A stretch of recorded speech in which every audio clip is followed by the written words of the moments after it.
Late last month, President Trump expanded his travel ban to 6 more countries effective later this week. The new countries include Kyrgyzstan, Myanmar, and 4 African nations. One of those is the continent's largest economy and its most populous country, Nigeria. Officials justify the ban on the basis of national security concerns. As the Washington Post reported, they say that each country has gaps in its security protocols surrounding travel that expose the United States to terror threats.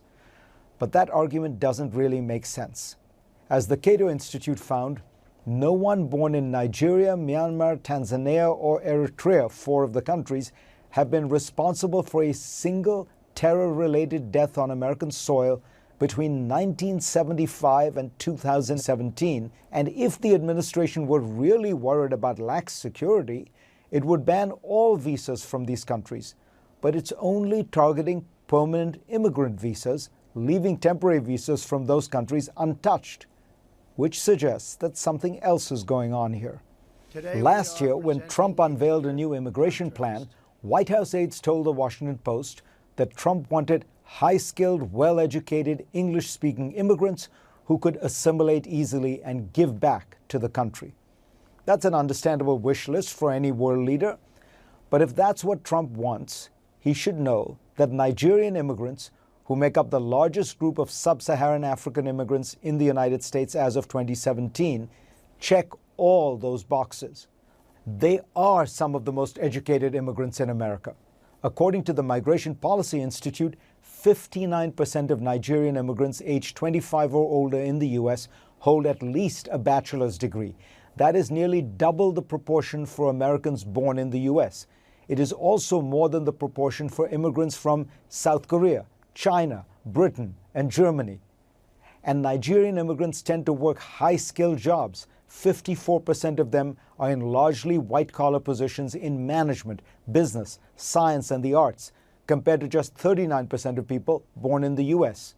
That means, of course, they have significant spending power.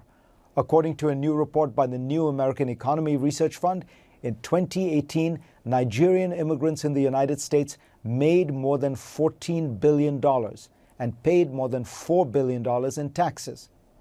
And the Nigerian diaspora around the world sent back almost $24 billion in remittances in 2018, contributing to a Nigerian economy that is more dynamic than many people, including maybe Trump himself, realize. Nigeria was once thought to be just an oil economy, but today services account for more than 50% of its GDP. Technology is now 10%, according to the Center for Global Development. A growing middle class is increasingly educated and aspirational. Nigeria is America's 2nd largest African trading partner, and the U.S. wants to double existing trade and investment in Africa. As the former ambassador to Nigeria, John Campbell, notes, that goal, taken alongside the ban, amounts to, quote, policy incoherence, unquote. In terms of politics, however, it has an obvious dark logic. Trump has often made it plain he doesn't like immigrants from poor countries filled with brown and black people. As the New York Times reported in 2017, he complained to aides that Nigerian migrants would never go back to their huts.